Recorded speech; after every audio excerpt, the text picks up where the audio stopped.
sinners and saints, say hello to a brand new week here at the Tube. I'm Jason Lino Holt, this is my hair, and that's how we're gonna kick this week. Okay, the world of drones is getting violent. The guy who invented bitcoins was kinda maybe probably not, but who knows, revealed. What extremely popular Facebook page is about to become a TV show? What's going on in Turkey? Some wearable technology, the social watch, and more, so let's do it. Newsweek wanted a scoop for its relaunch printed edition cover story, and boy did it deliver. It uncovered the identity of Satoshi Nakamoto, the inventor of Bitcoin. The digital currency was invented by a mysterious man. Nobody knew who he was. Since 2011, that mysterious man has disappeared, leaving the question, who made all the methods bringing to life the currency that changed the way we think of economy?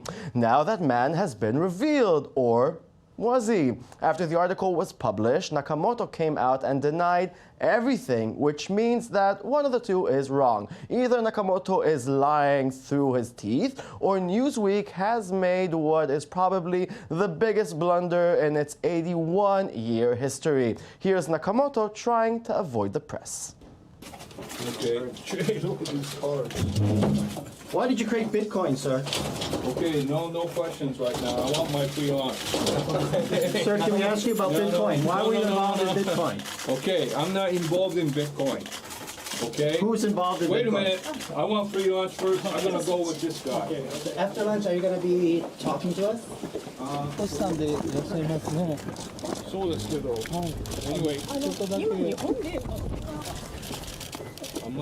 Okay, now the conspiracy theories begin. Some say he is indeed the inventor of Bitcoin, mistakenly admitted his identity, and is now trying to backtrack. Some say Newsweek jumped the shark with no evidence other than his name.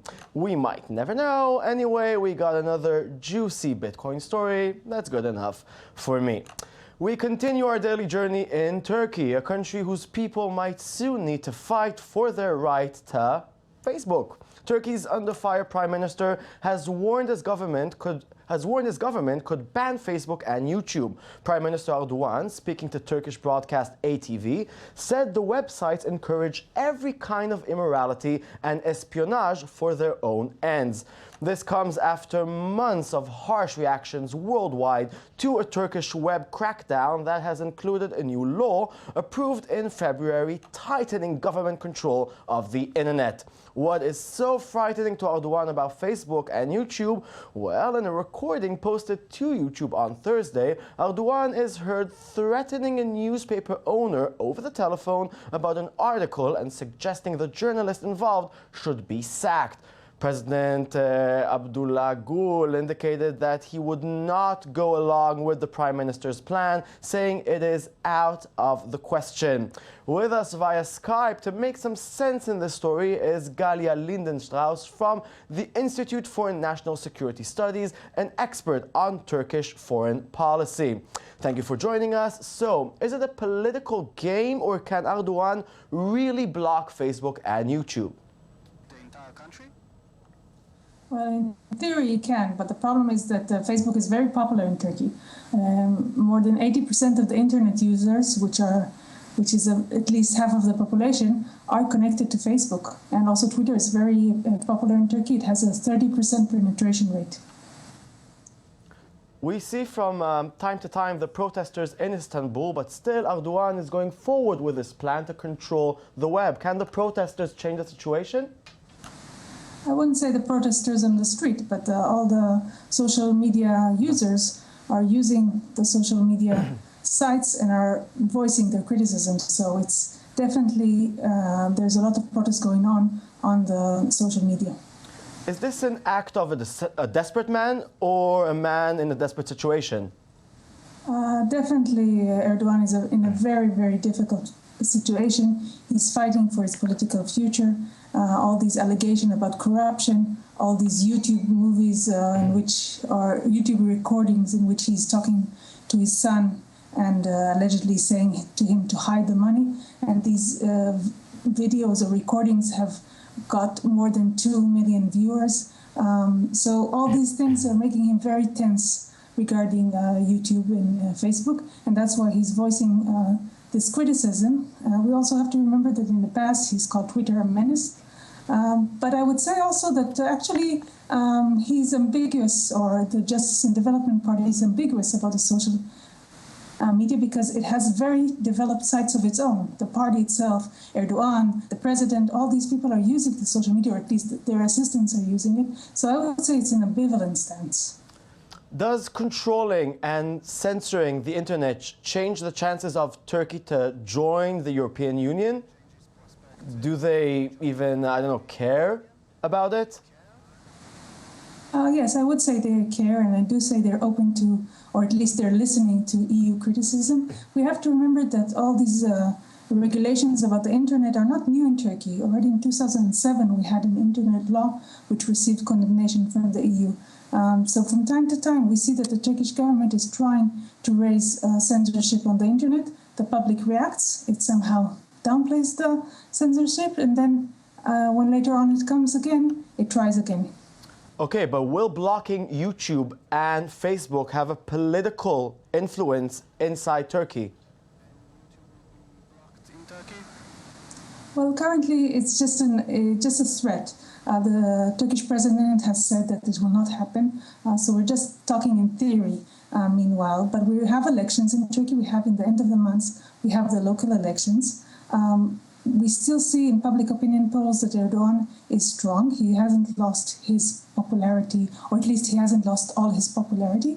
But I think that in more advanced elections, meaning the presidential elections in the summer and the elections in 2015 to the parliament, then we'll see more influence of all these regulations, which are not only on the internet, they're also regulations against the judiciary. So it's a whole complex of regulations that are making Turkey a less open society.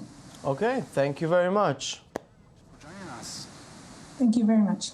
Okay, now, do you think that drones are the nice future we all hope for? That they'll bring you stuff and help the injured and the sick? Well, better think again. Here's something that might change your mind. At South by Southwest Festival in Austin, Texas, perhaps the geekiest festival in the world, journalists finally got to see a new drone that can help police forces in criminal busts using an electric shocker. The drone is called Cupid, a Tarot hexcopter equipped with an 80,000 volt stun gun. Yes, most police-issue tasers top out at 50,000. Here's a video where the team of Chaotic Moon tested it on a Chaotic Moon intern. Sorry, not funny. They tested it on an intern who hopefully got at least a salary raise out of all this. The system design is pretty simple. The drone can be deployed when an alarm instance happens. It can find a subject and it can send you live video to a phone and ask you whether it should authorize the subject or detain them. If you elect to detain the subject, the drone then drops into fully autonomous mode where it can detain the subject until the police arrive, if need be, stunning them with 80,000 volts of electricity to render them incapacitated. Okay, future, stop coming, please. And now, more news from South by Southwest. Craig Ferguson wants to fill your television with mind-blowing science. The host of CBS's Late Late Show announced Saturday that the insanely popular Facebook page I Effing Love Science will serve as the inspiration for a television show of the same name, set to debut later this year on the Science Channel. Elise Andrew launched the I Effing Love Science Facebook page in March 2012. Within just 2 years, it has accumulated more than 10 million fans. The page shares everything from photos of turtles wearing sweaters to articles on out-of-body experiences, all in highly shareable visual format, because science is cool. Really, I promise. Yeah. And now, imagine a smartphone app that encourages heavy drinking. The more you drink, the more games and activities the app offers. You can drunk dial strangers who also have the app. You can see where other drunk people are near you and even how drunk they are. Just plug in your handy breathalyzer into a smartphone, breathe on it, and join the fun. Now watch the video they made in disbelief. Liver is a social network that's accessed through a breathalyzer. Basically, you plug that device into your iOS or Android phone, and you blow right into it. It takes your BAC, your blood alcohol content, and if you are, let's say, inebriated enough, we'll let you into the app to participate. It's like a biometric bouncer at the door. So once you're in Liver, the fun begins. There's a lot of features that we've developed especially for people who've had a couple drinks. The current state of social media is not a super fun place to be. Your mom's on there, your boss is on there, your grandmother is on there. People only putting up baby photos and engagement photos and like all of their greatest achievements and nothing else. I think everyone's trying to put their best face forward and showing themselves as kind of this perfect person, and no one's perfect. People get a little wild, people do stupid things, and that's what makes them interesting, that's what makes them human. And I think that's what Liver's here to capitalize on for sure. Oh no, worried? Don't be, it's a prank. An app designer and a video producer made an elaborate parody app called Liver, complete with a fake video. They did it to prove that the 24/7 web news media does not fact check, and indeed dozens of websites reported the app as a real thing. Too bad we here at the Tube would buy such an app and drunk dial each other all day, so take our money someday. Now, can wearable technology help make art? That is what a startup called Lightwave is betting on. The project was started by Rana June, who was the first big iPad DJ back when creating music on the tablet was a novel thing. At the heart of the project is a wearable wristband that measures a number of different user interaction movements, audio levels, and temperature to provide live performers with real-time data about people in the audience. When you're a performer, you have no idea if the guy in the back of the room is having fun or not, says Raja June. Lightwave changes that by collecting and visualizing crowd data. That gives artists a way to customize the experience based on audience feedback. Sounds lovely to me. And now, the social watch. Okay, kids, doing parkour is dangerous. Doing parkour on the walls of the old city of Jerusalem is just breathtaking. This is what happens when two Russian parkour tourists come to Israel.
Okay, I find parkour terrifying, but if you loved it, we're gonna put the whole 7-minute video on our Tumblr. They do it all around Israel. Our Tumblr, TheTube24. Now, Jurassic Park is 20 years old. Feel old? You should. That could still be a nice project, but now I want to show you something else, okay? This is the last time we're going to put Pharrell Williams Happy on the show, I promise, but we had to show you what some Star Wars fans made in Tunisia on the original Star Wars location. Happy. Here come bad news, talking this and that. Yeah. Well, give me all you got and don't hold it back.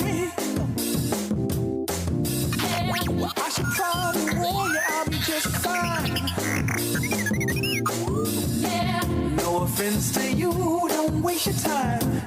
Here's why. Because I'm happy. Clap along if you feel like a room without a roof. Because I'm happy. Clap along if you feel like happiness is the truth. Because I'm happy. Clap along if you know what happiness is to you. Because I'm happy. Clap along if you feel like that's what you want to do. And that's it, the bread popped out all crispy and brown and ready for you to butter it up like you are in heaven when all the people you love so much and miss for such a long time. Or in other words, this show is over. Log to our Twitter and Tumblr, it's at Tube24. We have some lovely updates for you there. And now listen to what Marilyn Monroe had to say. The real lover is a man who can thrill you by just touching your head or smiling into your eyes or just by staring into space. Goodbye.